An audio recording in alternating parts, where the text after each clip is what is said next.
their vision advantage. They had a very nicely placed observer ward on the high ground by the shrine. And Ramses, knowing that he can just finish off Roche for the team, take that engagement. Great. The vision is really the big thing there. They had 2 wards protecting that Roche, one right around the river, one by the shrine. They saw that entire fight coming from OG. No, at least Ana didn't die. Seems like a kind of small thing in the context of how that fight really went with how many heroes they lost. I mean, this is how they drop normally. Always like, from experience, like when we played against them, they tend to pick heroes that are better in team fights but weaker in the lanes. Sometimes you see them losing in the laning phase quite hard. And especially with their supports, whereas VP have the complete opposite approach with their support picks. They'll pick the aggressive lane-dominating supports, the Ogres, the Disruptors for solo, the Night Stalkers, the Enchantresses for Lil. The thing with like Ogre and Enchantress is like those two won't contribute a lot past the mid game. Apart from like casting Bloodlust, you won't do so much. Whereas the Osprey and Wyvern, they can do a lot in fights. And that's where, regardless of how big of an advantage VP might get, OG will still be in this one with a chance in the late game. Ramses. So Aegis look to save it with the Enrage on out. He needs to be careful. If he does die, he will not have Enrage when he respawns, and it looks like he will go down to the Magnetize. Just an Aegis claim with VP rotating in. OG do need to get the hell out of here. Boulder Smash is there, but N0tail still in all kinds of trouble. Blocks the entry, but does not have a TP. Would have been able to survive if he had one. He's trying to just turn and fight, but fortunately without a TP he could not escape. But again, space for Ana, you know, it's anytime you can buy for the Morphling to get some farm is going to be Morphling can time well used. Carry this game alone, allowed to get his items. The Linken's E-Blade is really where he's got to get to. Those 2 items will give him the burst damage potential to get involved. Another 10 minutes. If he's lucky. Yeah, so like 10 minutes for both those items if things go well for OG. So they have the blink on Gustav now. Let's see if they can get a good split, win a fight. Steals the replicate. It's possible though, they have 3 big... Oh, okay, Osprey has no ulti, 40 seconds. They can use this 3 big ultimates. They found her spirit. I think they may no longer want to use those ultimates. Problem is, Brewer's been found in the side. No silence though, so he does get off the split. And it looks like they may be able to bring down the Sand King here. That's good. Definitely good for OG to start things off here, trading the Earth Spirit for the Sand King, and possibly looking for more. No one is fairly tanky with this Yules and Hood, so maybe not the target they want to go on. As the Primal Split wears off, it likely is time for them to retreat. Ana and Lil just battling it out in the top lane. He's staying in his lane all the time just to hit him. Lil, yeah. He's so obnoxious right now. He's just throwing impetus after impetus. He's stealing his ultimate, he's just throwing creeps at him. This is... Oh, he misses the waveform. Might be in trouble here. But yeah, Lil does have a TP, but can't use it against the Adaptive Strike. Okay, he might actually be. We'll see TP support coming in from the Sand King, and I think the chase is unwise at this point, given how close to that tier 1 tower you are. And yeah, they scan it. Well, they don't know what they scan. It was actually just Lil's Enchantress. The 2 supports are just looking. This Morphling, he goes to mid lane, and then the Ogre runs up to him, hits him. No one just runs at him. I mean, this Morphling is farming well, but it's not been easy. Bottom lane, S4 gets solo killed. Okay. Back to mid, Pasha. Burrow Strike to initiate in on the Pugna. Gonna see some turnaround here, but goes invis to get away from them. But the silence coming out. There's the Winter's Curse. Is this going to be enough damage? The right clicks are there. Ana perhaps putting himself in some danger here. Didn't need to waveform forward, and Ramses has showed up with a Blink Dagger. Goes on N0tail. It's going to be a kick away from Jerax, saving his life, and he's going to roll to save his own if he needs it, but bigger problems at the shrine as Ana's Morphling does get picked off, and N0tail now in trouble. He just got the 4-staff at the end, but he still got brought down despite activating it. And now with Exorcism up for a little bit longer, and an Arcane Rune at that. VP going to take this T2 mid, or at least do some good damage. You don't want your Morphling to die. No. So what else can they do now? They use the Winter Wyvern's ulti, they use their Magnetize, they use Split.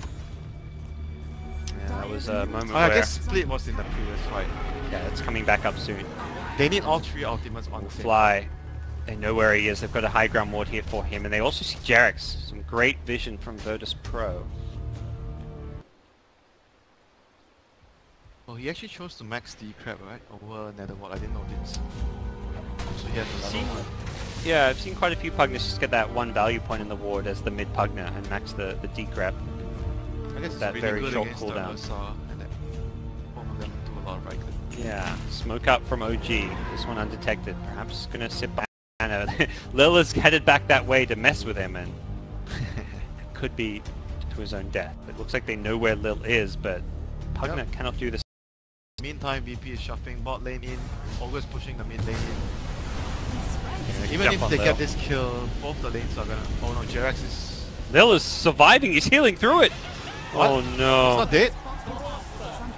Lip?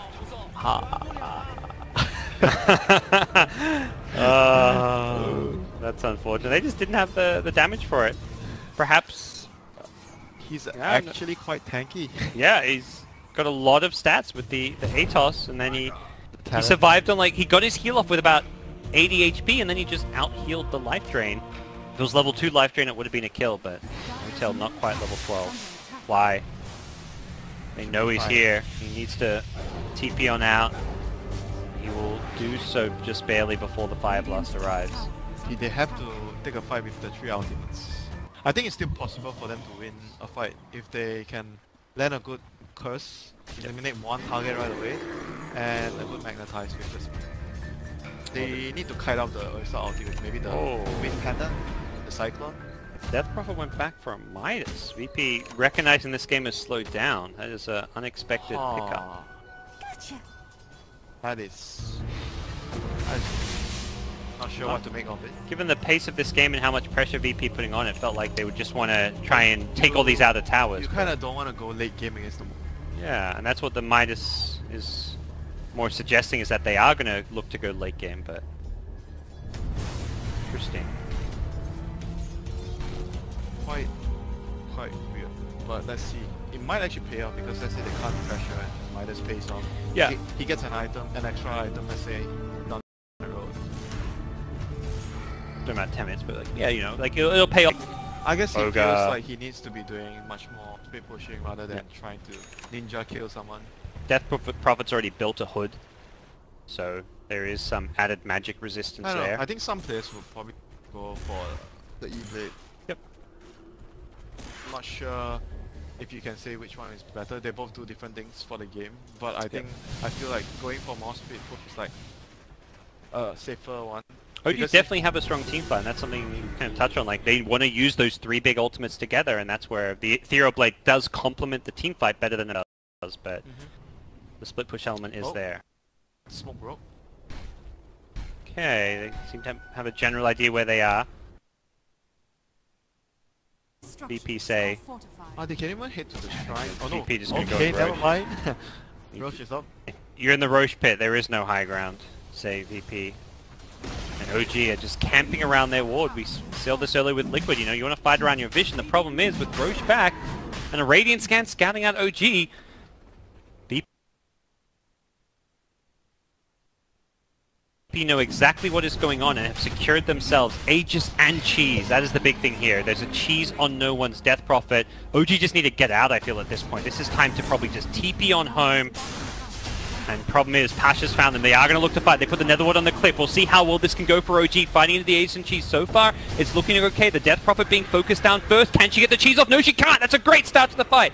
OG looking good so far. Winter's Curse has been expended already. It looks like they want to go on the Enchantress, but with the heal there, they've got to switch their attention to the Ursa, who's being kited around. This is going absolutely fantastic. The Epicenter Burrow Strike maybe going to change the fate of this fight, though, as Pasha getting focused by Ana. 1 or 2 more right clicks could finish him off. Ana, will he get the kill? He does, but now he's got an Ursa to deal with. He's being stunned up. Numbers favoring OG for now. They did not want to buy back on the Death Prophet. Ana getting low, though, and without any more stats to morph, he is going to go down. VP have outlasted OG despite losing the Death Prophet. The Aegis being the tipping factor. As good as you could get, I think, for OG. They killed 2 heroes, lost the Aegis, and they traded it for 4 heroes being far behind. One of those moments where I'm like, holy crap, they're actually going for this team fight. Yeah, they have the vision advantage. That's why they actually they had the mod there, so They were so far behind in items. 12k gold deficit up against Aegis and Cheese. They made the most of it, like you say. the DP going down